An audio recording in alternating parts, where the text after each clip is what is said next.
Bismillahirrahmanirrahim. This is Murtaza Qaid from the platform of IQ School of Finance. आज की इस video में हम IS16 property plant and equipment से pertaining एक इम्पॉर्टेंट अमेंडमेंट डिस्कस करेंगे। ये amendment ISB that is international accounting standard board की तरफ से पब्लिश किया गया है मई 2020 और इसकी जो अफेक्टिव डेट है वो है for annual period beginning on और आफ्टर 1 जनवरी 2022।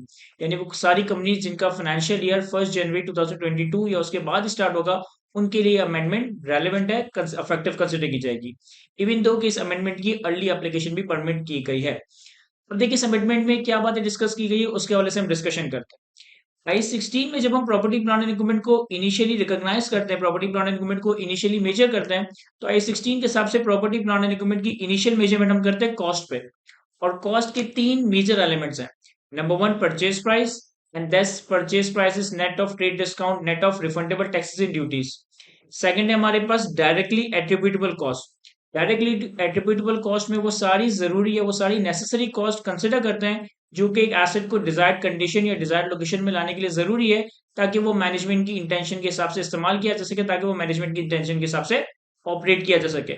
और तीसरा एलिमेंट है हमारे पास डिसमेंटलिंग कॉस्ट, जो कि अगर एक एसेट की इंस्टॉलेशन या यूजेज की वजह से हमारे ऊपर ये कंस्ट्रक्टिव या लीगल ऑब्लिगेशन अराइज हो कि एसेट की यूजफुल लाइफ के एंड पे हमने एसेट को डिसमेंटल करना है, साइट को क्लियर करना है, एसेट को रिस्टोर करना है, साइट को रिस्टोर करना है, तो जो भी डिसमेंटलिंग का खर्चा है वो भी हम डे वन पे प्रेजेंट वैल्यू टर्म में एसेट की कॉस्ट में कैपिटलाइज करते हैं।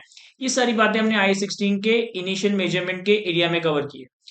डायरेक्टली एट्रीब्यूटेबल कॉस्ट में हमारे पास वो सारी कॉस्ट जो कि एक एसेट को डिजायर्ड लोकेशन और कंडीशन में लाने के लिए जरूरी है, ताकि उसे मैनेजमेंट की इंटेंशन के हिसाब से इस्तेमाल किया जा सके, ऑपरेट किया जा सके। इसमें हमारे पास ट्रांसपोर्टेशन कॉस्ट आती है, डिलीवरी कॉस्ट आती है, साइट प्रिपरेशन कॉस्ट आती है, इंस्टॉलेशन कॉस्ट आती है और नेसेसरी कॉस्ट आ रही होती है। वन ऑफ द एग्जाम्पल जो कि डायरेक्टली एट्रीब्यूटेबल कॉस्ट का पार्ट है, that is called testing cost. That is called testing cost.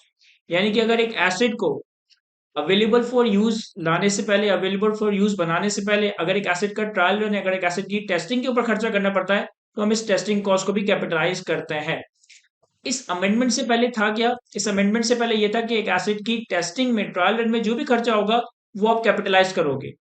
और अगर ट्रायल रन में हमारे पास कुछ इन्वेंट्रीज या कुछ सैंपल्स वगैरह क्रिएट हो जाए, तो उस इन्वेंट्रीज या सैंपल्स को बेचकर जो भी हमारे पास सेल प्रोसीड इकट्ठी इकट्ठी होती थी या कलेक्ट होती थी, उससे हम एसेट की कॉस्ट से डिडक्ट कर देते थे, उससे हम एसेट की कॉस्ट से रिड्यूस कर देते थे। पहले मैं अमेंडमेंट से पहले वाली बात रीड कर रहा हूँ, फिर मैं अमेंडमेंट भी डिस्कस करता हूँ। अमेंडमेंट से पहले यह था कि cost of testing whether the asset is functioning properly, that is assessing whether the technical and physical performance of the asset is such that it is capable of being used in the production or supply of goods and services for rental to others or administrative purposes। कि हम cost of testing में वो सारी cost consider करते हैं जो कि एक एसेट की टेक्निकल और फिजिकल परफॉर्मेंस को असेस करने के लिए जरूरी है कि जिस मकसद के लिए आपने एसेट खरीदा है क्या वो उस मकसद के लिए ऑपरेट भी किया जा सकता है।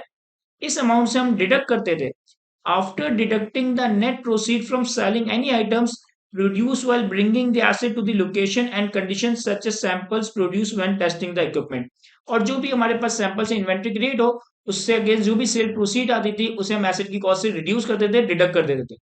लेकिन इस अमेंडमेंट के नतीजे में, amendment to I16 proceed before intended use के नतीजे में ये फ्रेज डिलीट कर दिया गया।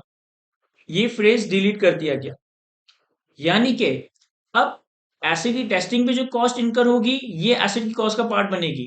लेकिन अगर इस टेस्टिंग के प्रोसेस में, अगर कोई इन्वेंट्री या सैंपल क्रिएट होता है और उस इन्वेंट्री या सैंपल की डिस्पोजल से कोई सेल प्रोसीड आएगी, तो उस सेल प्रोसीड को आप एसिड की कॉस्ट से डिडक्ट नहीं करोगे, बल्कि आप इसे सेपरेटली पीएनएल में या इनकम या रेवेन्यू के तौर पे रिकॉर्ड कर रहे होंगे। इसके हवाले से I16 में एक सेपरेट पैरा ऐड किया गया है। इस पैरा को भी मैं रीड करता हूं। कहता है item may be produced while bringing an item of plant and equipment to the location and condition necessary for it to be capable of operating in the manner intended by the management। जब हम एक asset को management की intention और management की बताई हुई location पे लाने के लिए खर्चा करते हैं, तो बहुत सारे आइटम्स इस फेज में भी क्रिएट हो जाते हैं। For example, samples produce when testing the whether the asset is functioning properly. An entity will recognize the proceed from selling any such item and the cost of those items in profit and loss in accordance with the applicable standard। The entity measures the cost of those item applying the measurement requirement of IS2। इस amendment के बाद एक acid की testing पे अगर कोई खर्चा होता है तो इस टेस्टिंग की कॉस्ट को आप कैपिटलाइज करोगे। लेकिन अगर आपको इस टेस्टिंग के प्रोसेस में इन्वेंट्री या सैंपल्स के कुछ यूनिट्स बनाने पड़ते हैं, तो इस इन्वेंट्री या सैंपल्स की यूनिट बनाने में जो कॉस्ट इनकर होगी, वो कॉस्ट IS2 के स्टैंडर्ड को फॉलो करते हुए उन सैंपल्स की कॉस्ट में कैपिटलाइज करेंगे। फिर उन सैंपल्स और इन्वेंट्री के यूनिट्स को बेचकर जो भी हमारे पास सेल प्रोसीड आएगी, सर ये सेल प्रोसीड और ये इन्वेंट्री की कॉस्ट, ये दोनों हमारे P&L में एज अ इनकम और एक्सपेंस रिकॉर्ड हो रही होगी। देखिए, अमेंडमेंट के बाद होगा क्या? This amendment prohibits a company from deducting the cost of the property plant and equipment amount received from selling the item produced while the company is preparing the asset for its intended use. Instead, the company will recognize such sale and proceeds and the related cost in the profit and loss. तो अगर testing के process में, testing के phase में अगर आप कोई item of inventory या सैंपल क्रिएट करते हो, तो उसकी कॉस्ट भी IS2 के तहत इन्वेंट्री की कॉस्ट में कैपिटलाइज करेंगे। उसके बेच की जो सेल प्रोसीड आएगी वो सेल प्रोसीड, और वो इन्वेंट्री की कॉस्ट, दोनों को हम P&L में एज अ इनकम और एक्सपेंस रिकॉर्ड कर रहे होंगे। एक सिंपल से एग्जांपल डिस्कस करते हैं इस अमेंडमेंट को कवर करने के लिए। For example, ABC company acquired a machine for the production of product XYZ. The acquisition cost, including the installation and other directly attributable costs, is rupees 10,000.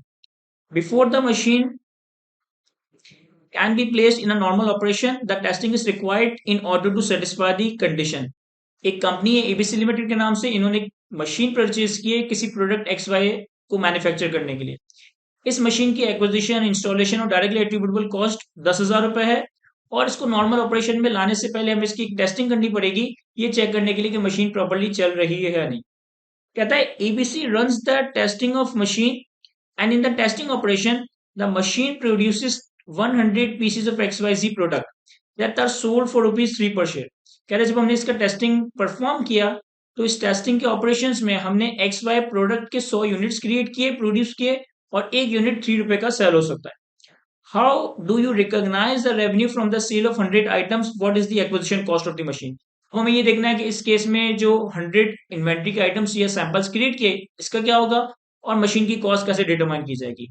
देखिए, इस अमेंडमेंट से पहले तो हम क्या करते कि हमने 10,000 रुपए का acquisition cost, installation cost, directly attributable cost, testing में हमने इन्वेंट्री के 100 यूनिट्स बनाए, एक यूनिट 3 रुपए का बिकता है, यानी कि 300 रुपए। तो 10,000 से आप 300 माइनस करोगे तो 9,700 आपके प्रॉपर्टी प्लांट एंड इक्विपमेंट की कॉस्ट कैपिटलाइज होती। ये बात कर रहा हूं इस अमेंडमेंट से पहले।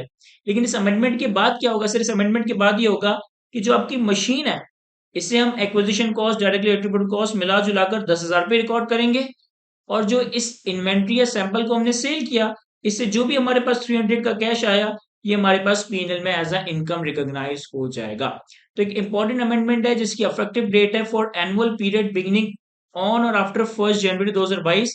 अर्ली एप्लीकेशन भी अलाउड है, जिसके नतीजे में होगा ये कि इस डेट के बाद अगर एक प्रॉपर्टी प्लांट एंड इक्विपमेंट को अवेलेबल फॉर यूज बनाने की कंडीशन में कोई टेस्टिंग पे खर्चा हो रहा है, तो टेस्टिंग कॉस्ट को आप बिल्कुल कैपिटलाइज करेंगे।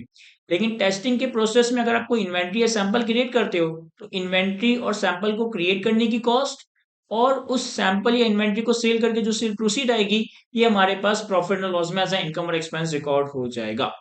तो आई होप कि इस वीडियो में मैं आपको इस अमेंडमेंट को अच्छे से एक्सप्लेन कर सका हूं। आज की इस वीडियो को यहीं तो रखते हैं। Thank you, Allah Hafiz.